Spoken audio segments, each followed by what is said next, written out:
안녕하세요. 이번 시간은 지금까지 문장과 담화를 공부한 전체 내용을 마무리하는 시간으로 하겠습니다. 전체 내용을 한 10개의 문제 정도로 정리해 봤는데요. 이번 시간은 전체 내용을 한번 훑어보는 의미에서 10개의 문제를 같이 한번 풀어보는 시간을 갖도록 하겠습니다. 자, 여러분들 지금 별도의 자료를 나눠드리진 않았지만 화면을 보면서 하나하나 설명하는 걸 잘 들으시고 반복적으로 한번 복습하는 그런 공부하는 시간을 가져보면 지금까지 공부한 내용을 웬만큼 이해할 수 있지 않을까 생각합니다. 지금부터 문제를 같이 한번 풀어보도록 하겠습니다. 1번 보기에 기억 또 미음을 다듬어야 하는 이유. 여기서 다듬어야 하는 이유라는 말은 올바른 소통, 의사소통을 하기 위한, 그래서 올바른 말을 하기 위한 이런 목적으로 잘못된 것을 바르게 고친다 하는 의미에서 다듬어야 하는 이유라고 말했습니다. 그럼 1번 기억을 보면 너 선생님이 교무실로 오래. 이거 많이 보던 문장이죠. 너 선생님께서 교무실로 오라고 하셔. 이렇게 고쳐야 되겠죠. 어제 산 시계를 그만 잊어버렸어. 이것은 정신의 어떤 상황을 기억하지 못할 때 쓰는 말이고, 이 말은 물건을 잃어버렸어. 이렇게 표현해야 되겠죠. 잊어와 잃어는 서로 구분해서 잘 구분해서 써야 하겠습니다. 같이 일할 사람 소개시켜 주세요. 이 시키다라는 표현이 우리가 흔히 잘못 쓰고 있는 많은 표현 중에 하나인데요. 시키다라는 동사, 사동사를 다른 체언이나 다른 용어가 결합시킨 합성어로 많이 잘못 쓰고 있는 사례들이 있습니다. 소개시켜도 이렇게 하면 안 되고 소개해 주세요. 이렇게 표현을 하는 것이 시키다라는 말을 정확하게 구분해서 쓰는 표현이 되기 때문에 소개해 주세요라는 말로 표현해야 한다. 과거에 지난번 수업 시간에도 시키다는 표현 중에서 인사를 시킨다는 표현은 가능하다고 했죠. 그러나 남에게 다른 사람을 이렇게 인사한다는 의미로 표현하는 소개하다 하는 단어는 소개시킨다라고 써서는 안 된다 하는 걸 잘 기억하기 바랍니다.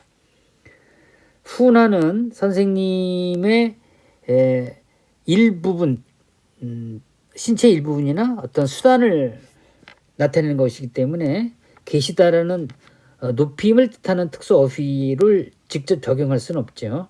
따라서 간접 높임의 훈화가 있으시겠습니다. 이렇게 써야 되겠죠. 그 다음 영화의 끝부분이 매우 슬픈 것 같습니다. 슬픈 것 같다는 말은 우리가 요즘에 매우 잘못 쓰는 표현 중에 하나입니다. 자신의 감정을 남에게 드러내는데 뭐뭐인 것 같다고 표현하는 것은 매우 무책임하거나 좀 이렇게 스스로 자신의 존재를 드러내는데 매우 서투르거나 이렇게 해서 뭔가 좀 좋지 않은 상황으로 이렇게 인식을 할 수 있기 때문에 자기의 감정 표현은 바르게 하는 것이 바람직하지요. 따라서 매우 슬픕니다. 끝부분이 매우 슬프네요. 슬픕니다. 이렇게 쓰는 것이 더 정확한 표현이 되는 것 같습니다. 방금도 제가 같습니다 이랬는데 우리가 일상생활에서 이 몸인 것 같다는 표현을 너무 많이 쓰다 보니까 가끔씩 불필요하게 쓰는 경우가 많다는 것을 방금 전에도 한번 여러분이 확인해 봤습니다. 자, 그럼 답을 찾아보면 기억, 잘못된 높임법은 이제 방금 전에 공부한 리을이 해당이 되겠고 기억도 해당이 되겠네요. 기억. 잘못된 피동 표현은 보이지 않습니다. 이게 해당하지 않는 거겠네요. 답이 2번이 되겠고요. 추측 표현의 오용, 슬픈 것 같다 이런 표현. 그 다음에 단어를 잘못 썼다. 니은이 해당이 되겠죠. 사동 표현의 남용, 시키다는 표현, 디귿. 이렇게 해서 답이 2번이 되겠다 하는 것을 알게 됐습니다. 다음 2번 문제. 말의 쓰임이 자연스럽지 못한 것은 방금 전에 공부한 뭐뭐인 것 같다. 추측을 나타내는 단어를 이렇게 다양하게 쓸 수는 있는데 잘 어울리지 않는 말이 있다. 3번에 보면 기분이 너무 좋다. 너무란 말도 요즘 쓸데없이 너무 많이 쓰고 있죠. 너무는 원래 뒤에 부정어를 동반하는 부사다 하는 걸 수업 시간에 이야기한 적이 있습니다. 그런데 최근에 국립국어원에서 너무를 그렇게만 쓸 필요는 없다. 이래서 좋은 의미를 강조할 때도 써도 좋다. 이런 해석을 내려준 바가 있긴 합니다. 그러나 사실 원칙적으로 보면 너무는 뒤에 좋지 않은 상황일 때 표현하는 부사로 쓰는 것이 자연스럽다 하는 생각을 해보게 됩니다. 따라서 우승을 차지할 기분이 너무라기보다는 아주라는 부사, 우리 좋은 부사가 있죠. 기분이 아주 좋습니다. 아주 좋습니다. 이렇게 표현하면 가장 무난할 것 같습니다. 자, 그 다음에 4, 5번은 생략하고요. 3번 문제. 잘못된 문장을 수정할 때 고려한 문법적 기준을 적절하지 않은 것은 양말을 벗고 바위 위에 앉아서 발을 넣었다. 발을 넣었다. 어디에 넣었냐? 어디에가 빠져 있죠. 따라서 여기에 물에라는 넣었다. 용어인 넣었다를 꾸미는 부사어가 들어가야 정확한 문장이 완성이 됩니다. 그러니까 이 물에는 넣었다 용언을 꾸미는 부사어겠죠. 그 다음 니은은 건설 개선된다. 내가 주장하는 바는 뭐뭐이다 라고 해야 합니다. 그래서 이 개선된다라는 서술어는 주어와 호응하지 않습니다. 따라서 내가 주장하는 바는 뭐뭐 한다는 것이다. 이런 말로 마무리를 해야 주어 서술어가 자연스럽게 호응을 이루게 됩니다. 이번 일에 우리는 불편과 피해를 입었다. 이것도 마찬가지죠. 자, 불편을 입다고 말하지는 않습니다. 이렇게 불편을 겪고 그리고 피해를 입었다 이렇게 말하는데 사실은 입었다는 말도 입다가 이 피자가 이렇게 피가 입을 피자거든요. 해가 이제 이렇게 써서 해를 입었다가 피해예요. 따라서 피해를 입었다는 말은 입었다가 한 번 더 쓰였기 때문에 정확한 표현은 피해를 보았다. 이렇게 하는 것이 더 정확한 표현이긴 합니다. 그래서 디귿의 이 보기는 약간 옥상옥이라고 할까요? 불필요한 단어가 사실은 하나 더 들어가 있는 표현이긴 합니다. 그러니까 바람직한 표현은 이번 일로 우리는 불편을 겪고 피해를 보았다. 이렇게 하는 것이 가장 무난한 문장이 되겠습니다. 우리 모두 쓰레기 줄이기 운동에 동참합시다. 이렇게 써야 되죠. 뭐뭐에 동참한다. 이 사람에게 그 일은 여간 기쁜 일이 아니다. 여간이라는 부사는 뭐뭐가 아니다 하는 말과 서로 호응을 이룹니다. 따라서 정답은 발을 수식하는 관여가 있어야가 아니라 관여어가 아니라 발을 넣었다라는 부사 넣다라는 동사에 동사를 호응하는 부사어가 있어야 한다 그랬는데 여기 관여어가 있어야 한다 그랬네요. 따라서 이게 문법적 기준으로 적절하지 않은 것은이라고 했으니까 정답이 1번이 되겠네요. 관여어가 있어야 한다가 아니죠. 나머지는 방금 전에 쭉 설명한 것을 참고하면 되겠습니다. 다음 3번 문제. 방금 전에 우리가 3번을 풀었죠. 4번으로 넘어가서 글씨를 확대하다 보니까 좀 이렇게 화면이 왔다 갔다 움직였습니다. 의미가 중복되어 생략할 필요가 있는 것은 경욱이는 교내에서 매우 부지런한 학생이라고 소문이 나 있다. 매우 부지런한. 대체로 머리가 영리한 사람은 자기 재주만 믿고 게으름을 피우는 경향이 있다. 이때 대체로는 전체 문장을 꾸미는 이런 것을 이제 그 문장부사라고 우리가 조금 자주 쓰는 표현은 아니지만 부사 중에서 문장 전체와 관련돼서 내용을 꾸미는 문장부사 성격의 부사를 가끔 쓸 때가 있어요.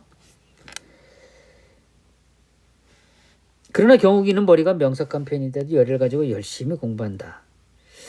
열심히 공부한다 전체는 별로 문제가 될 건 없습니다. 그런데 앞에 있는 열의를 가지고라는 말 때문에 이게 좀 약간 문제가 있는 표현이 되죠.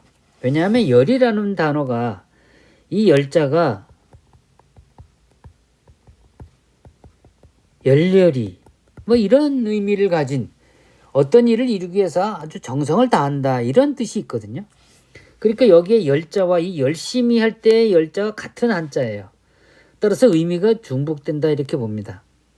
그러니까 명석한 표현인데도 열의를 가지고 공부한다 이렇게 하든지 아니면 열의를 가지고를 이 전체를 빼든지 둘 중에 하나로 표현하는 것이 좋겠다. 따라서 여기서는 열심히의 줄을 쳤기 때문에 이 의미의 중복은 디귿이다 하는 것을 알 수 있겠죠. 리을은 일찍 등교한다는 표현은 뭐 자연스러운 말이고요. 온갖 꾸준히 앞장서는 온갖이라는 부사는 온갖 꾸준 일에 앞장서는 이 전체를 꾸민다고 볼 수도 있지만 온갖 꾸준이라는 동사를 꾸미는 굳다 하는 일이 형용사지요. 그러니까 이 온갖은 형용사를 꾸미는 부사로 이렇게 쓰인 것이다 하는 품사로 생각을 해보면 되겠으니까요. 전체 문제에서 의미가 중복되어 생략될 필요가 있는 것이 뭐냐? 아까 물을 때는 1번이 여기 열심히가 되겠죠. 그러니까 답이 3번이 되겠습니다. 이 온갖이란 부사가 전체 문장을 꾸미는 경우들도 문장 부사로 쓸 때도 있긴 있어요. 그러니까 어떤 상황에 쓰이는지는 그때 문맥에 따라서 다양하게 해석할 수 있습니다. 그 다음에 5번 문제. 고쳐쓰기 위한 방안으로 적절하지 않은 것은 인터넷에 어떤 글이 올라왔을 때 그 내용과 관련 있는 내용을 비방하는 댓글이 달리기 시작하면 분별력 없는 네티즌은 그 내용의 진실 여부에는 아랑곳하지 않고 그런 분위기에 주목하여 분위기에 주목한다 이 말이 좀 이상하지요. 그런 분위기에 휩쓸려 그 기억은 주목한다는 표현을 휩쓸려란 말로 쓸 수 있는데 여기 문제는 뭐라고 되냐 편승하여라고 됐어요. 편승이라는 말이 어디에 이렇게 슬그머니 얹혀서 그 세력을 이용해서 이익을 거둔다 이런 뜻이죠. 승자는 타승자고요. 한자로 이렇게 써서 남이 타고 가는 곳에 슬그머니 얹어간다 이런 의미예요. 편승이라는 단어가. 그러니까 어울리지 않은 말을 편승하여로 고치는 것이 자연스럽다 이렇게 볼 수 있습니다.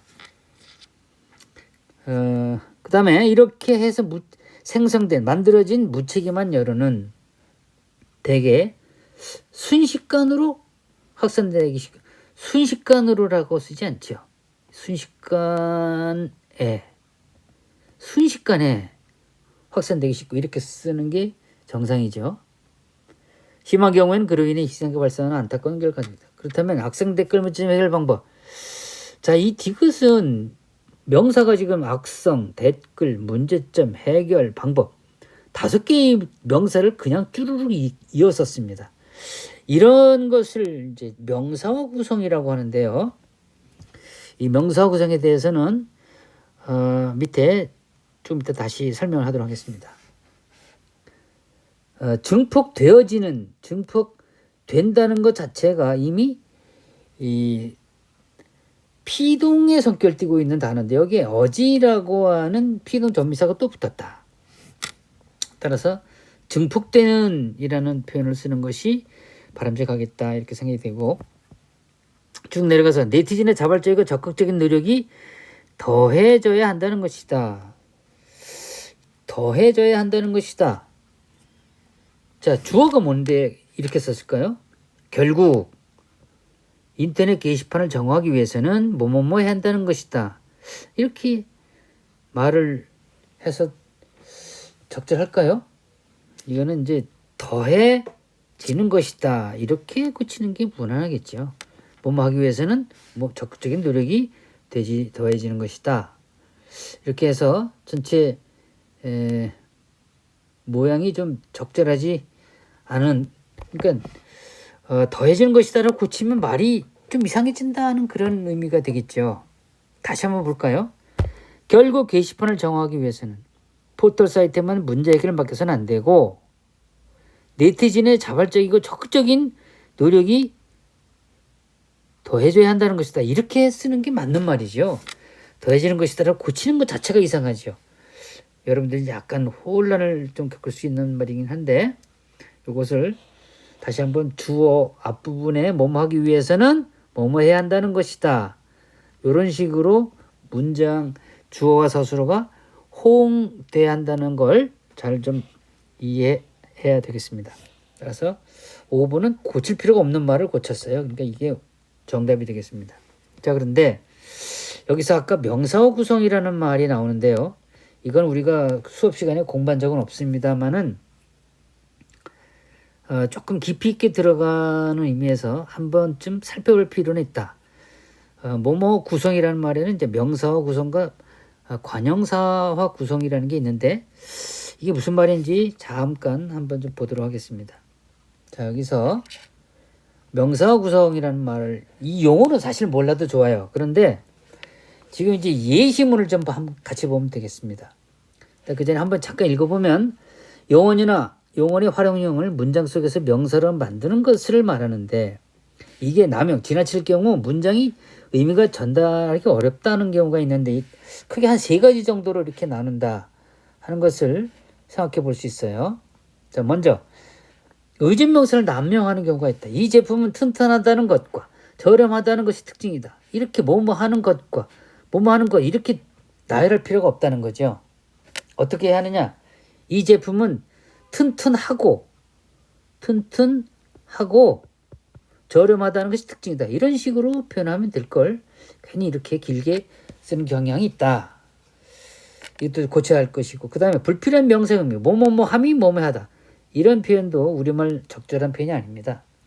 우리들의 잘못으로 그것은 우리들의 잘못으로 판명됐다. 이렇게 쓰는 것이 제일 바람직하다.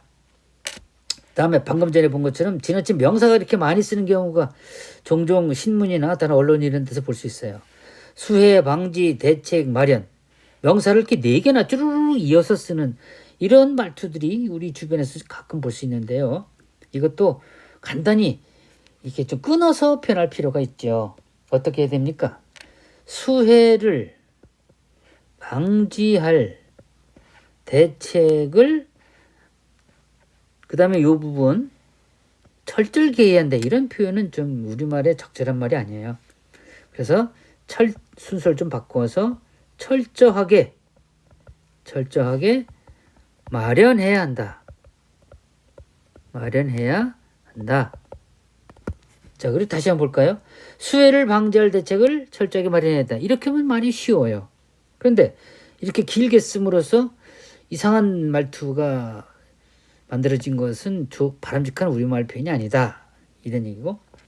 다음 관형사어 구성이라는 게 있는데 그것도 마찬가지. 꾸미는 말을 너무 많이 쓰는 것이 이렇게 종종 눈에 거스르는 것이 있다. 문제는 우리 대학의 국제 경쟁력의 뭐 이렇게 의자가 이렇게 많이 들어가는 이런 표현들이 가끔 보일 때가 있습니다. 이거는 좀 좋은 문장이 아니죠. 어떻게 고쳐야 되겠어요?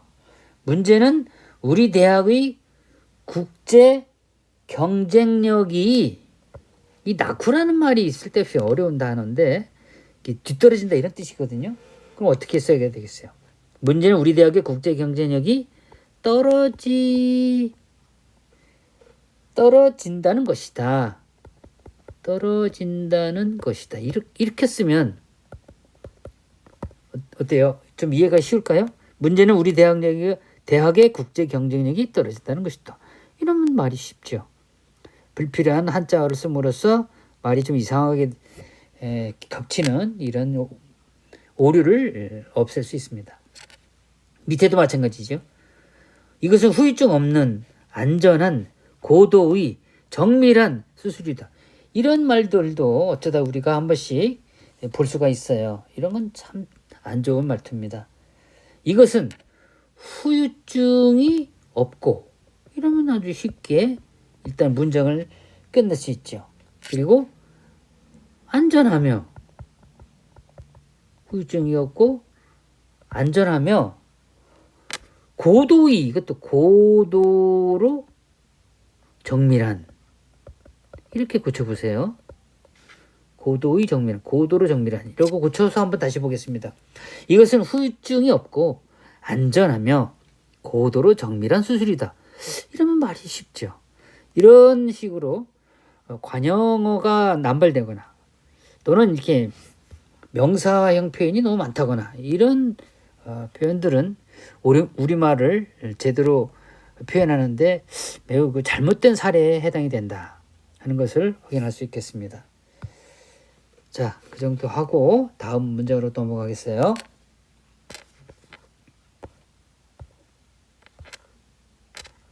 다음 6번 문제. 보기와 같이 문장을 고쳐 쓰게 된 이유가 뭐냐? 카드뮴은 뼈가 약해지고 쉽게 부서지는 이따의 병에 걸릴 수도 있다. 카드뮴은 걸릴 수도 있다. 이게 많이 이상하죠? 카드뮴은 걸리게 할 수도 있다. 자, 요거는 색깔을 좀 바꾸겠습니다.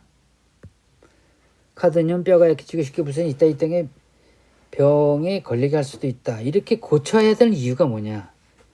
이거는 카드뮴이라는 주어와 이 카드뮴이 이런 그 중금속이 사람에게 어떠한 구실을 한다. 그러니까 사람에게 어떤 병에 걸리게 할 수도 있다. 이렇게 말을 해야지. 병에 걸리는 주체는 사람이니까요. 카드뮴이라는 중금속이 아니니까 주어 서술의 호응이 잘못되어 있죠. 따라서 4번이 정답이라는 걸 알 수 있습니다. 자, 이 7번 문제는 방금 전에 설명한 내용과 같이 이렇게 생각해 볼 만한 문제죠. 선우는 혼자서 노는 것을 좋아한다. 말이 쉽나요? 어렵나요? 자연스러운 문장이라고 볼 수 있죠. 혼자서라는 부사와 노는, 혼자서 노는이라는 자연스럽게 연결이 되어 있습니다. 나도 그들이 먹고 있는 것을 주문할 생각이다. 그들이 먹고 있는 것.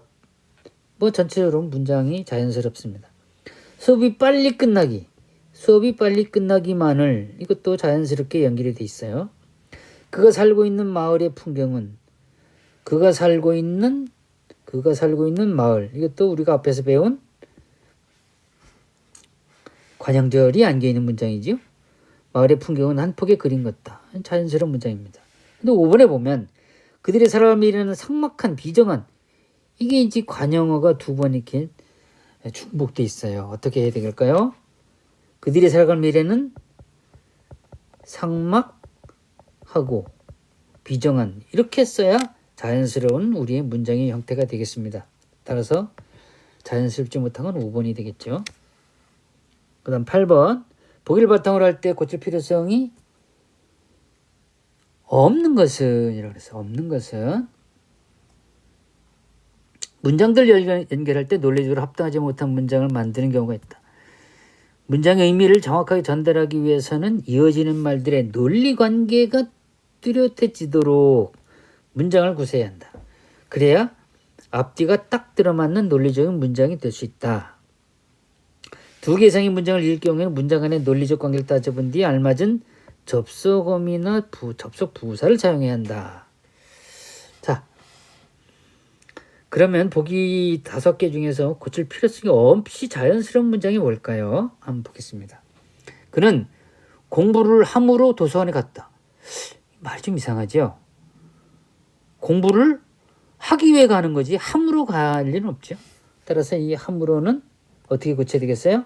그는 공부를 하기 위해, 이렇게 고쳐야 정상적인 문장이 되겠죠. 내일은 날씨가 흐려서 비가 조금 내리겠습니다. 이것도 많이 이상하네요. 내일은 날씨가 어떻게 고쳐요? 흐리고, 그죠? 비가 조금 내리겠습니다. 이렇게 자연스럽게 대등절로 이어진 문장으로 고치는 것이 좋겠습니다. 나는 그 사람에 대해 아는 바가 없기 때문에 그 사람이 좋은 사람이라는 것을 아는 바가 없는데 안다, 이 말이 이상하죠? 그 사람이 좋은 사람이라는 것을 모른다, 알 수 없다, 이렇게 써야 되겠죠. 모른다 또는 그 사람이 좋은 사람이라는 것을 알 수 없다, 이렇게 써야지 말이 앞뒤가 자연스럽게 이어집니다. 사랑이 없는 이성은 이 비정하다는 표현은 한자말로 안일비자에 이렇게 써서 인정이 없다, 이런 의미로 많이 쓰죠. 사랑이 없는 이성은 비정한 것이 될지언정 이성이 없는 사랑은 목매어 탐닉이 된다. 이게 무슨 말인가요? 잘 이해가 안 되죠. 잘 이해가 안 된다는 것은 이 문장이 주술관계나 연결관계가 자연스럽지 않다, 이런 뜻입니다. 따라서 다시 보면 사랑이 없는 이성은 비정한 것이 되고, 이렇게 고쳐보겠어요? 비정한 것이 되고, 그리고 이성이 없는 사랑은 이렇게 되겠네요. 앞에 사랑이 없는 이성은, 그 다음에 이성이 없는 사랑은 뭔가 이렇게 대꾸를 이루고 있죠. 그래서 이 문장은 대꾸법이 사용된 문장이군 하는 걸 짐작할 수 있습니다. 그런데 이제 어려운 한자어가 목매와 탐닉, 목매라는 말은 이건 이제 어리석다는 뜻이에요. 어리석음. 그 다음에 탐닉이라는 단어 많이 들어봤죠? 탐닉은 어디에 심취 또는 뭐 빠져 있음, 뭐 이런 의미죠.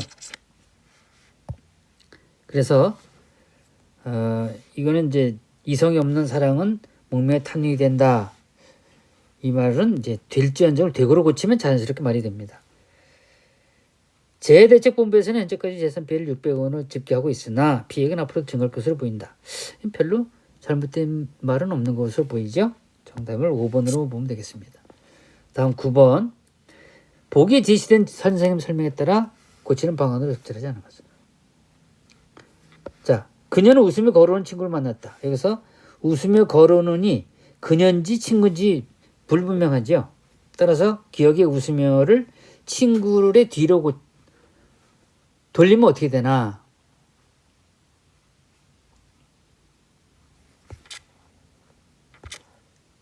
죄송합니다. 제가 여기 앞에 9번을 깜빡했네요. 위에 있는 9번 문제부터 먼저 해야 되는데, 자, 미안합니다. 다시 보겠습니다. 문장의 중의성에 해서 방법. 장식물이 돋보였다. 장식물이 예쁜 경우에는 중의성을 해석하려면 여기서 이제 예쁜 모자의 장식물, 이게 장식물이 예쁜 모자 장식물인지 아니면 모자에 붙어있는 장식물인지를 정확하게 구분해야 한다. 그래서 이걸 적절하게 고치면 예쁜 모자에 예쁜 장식물이 돋보였다로 고칠 수 있죠. 모자에 예쁜 장식물이 돋보였다로 고칠 수 있다. 그러면 여기서 예쁜 모자의 장식물이 돋보였다, 이렇게 중의성을 해소하는 방법도 있고 이렇게 고칠 수도 있다. 손님들이 다 오지 않았어. 일부가 오지 않았어. 이렇게도 할 수 있고 다는 오지 않았어. 이게 지난번에 보조사를 쓰면 확실히 의미가 달라진다고 했죠. 언니가 교복을 입는 중이다. 언니가 지금 교복을 입고 있다로도 고칠 수 있다. 근데 지금 교복을 입고 있는 거나 여기서 교복을 입고 있는 거나 지금이란 말이 있고 없고에 따라서 문장이 달라지는 건 아니죠. 언니가 교복을 입고 있는 중 이런 말을 넣어서 표현을 해야 정확한 의미가 이루어질 수 있겠다. 그러니까 이렇게 고친 것은 이 문장은 원래 나와 있는 이 문장과 별다른 차이가 없는 문장이죠. 따라서 이거는 문장을 제대로 고친 문장이라고 보기 어렵다는 걸 알 수 있습니다. 리을은 형은 나를 좋아하는 것보다 동생을 더 좋아한다. 이 말을 정확하게 형은 나보다 동생을 더 좋아한다는 말을 이렇게 고쳐도 되지만 형은 나와 동생 중에서 동생을 더 좋아한다, 이렇게 고쳐도 말이 통하는 그런 문장이 되겠습니다. 미음은 나는 웃으면서 매장에 들어오는 손님에게 인사했다. 여기서도 매장에 웃으면서라는 게 내가 웃는지 매장에 들어오는 손님이 웃는지 명확하지 않을 때 나는 매장에 들어온 손님에게 웃으면서 인사했다고 고친다, 이렇게 할 수도 있고 매장에 들어오는 손님에게 나는 웃으면서 인사했다, 이렇게 고쳐도 웃으면서의 의미를 정확하게 표현할 수 있겠죠. 따라서 답은 3번이다 하는 걸 알 수 있겠습니다. 다음 10번 다시 한번 이 비슷한 표현들이 나왔어요. 웃으며 걸어오는 친구를 맞았다. 기억에 이 문장을 괄호 안에 뜨시면 어떻게 되나? 그녀가 웃은 사람이 그녀다 하는 표현으로 고치면 어떻게 되느냐? 기억에 이 웃으며를 친구를 뒤로 옮겨보면 어떨까요? 이렇게 옮겨보면 그녀는 걸어오는 친구를 웃으며 맞았다. 그러면 웃으며의 주체가 그녀는이 되겠죠. 이거 적절한 문장 표현이라고 볼 수 있겠죠. 다음, 민수는 영애철수를 만났다. 민수가 두 사람을 만났다 이렇게 말할 때는 민수는 그다음에 쉼표를 찍어도 됩니다. 그리고 이렇게 쓰면 영애철수 두 사람을 민수가 만났다 이런 식으로 이해할 수 있어요. 그래서 반점, 쉼표를 첨가한다 하는 말도 맞는 말입니다. 그런데 3번을 보면 나는 그에게서 김 교수의 책을 건네받았다. 저자가 김 교수야. 그러면 이 책은 김 교수가 쓴 사람이니까 저자가 김 교수인 책으로 고치려면 김 교수가 지은 책을 하면 정확하게 의미가 드러나죠. 4번에 신철수와 김지영이 결혼했다. 두 사람이 부부라는 의미로 표현하려면 어떻게 해야 되느냐? 신철수가 김지영과로 바꾼다? 신철수가 김지영과 이렇게 하면 이 두 사람이 서로 부부로구나 하는 걸 알 수 있죠. 따라서 둘이 부부가 되었음을 나타내는 표현으로 가능하다. 이렇게 되겠네요. 이것도 마찬가지. 근데 5번을 보면 남편은 나보다 드라마를 더 좋아한다. 어서 많이 보던 문장이죠. 나를 좋아하는 것보다 드라마 보는 걸 더 좋아한다는 표현으로 고치려면 미음의 드라마를 뒤에 보는 것을 첨가하면 어떻게 돼요? 남편은 나보다 드라마를 더 좋아한다. 그래서 드라마를 뒤에 보는 것을 첨가해보자. 남편은 나보다 드라마를 보는 것을 더 좋아한다. 이게 말이 좀 이상하죠? 어떻게 고쳐야 되겠어요? 미음의 드라마를 뒤에 보는 것을 첨가한다는 말보다는 이 표현이 나를 좋아하는 것보다 드라마 보는 것을 더 좋아한다. 이런 표현으로 쓰는 것이 이 미음으로 고친 것보다 훨씬 낫습니다.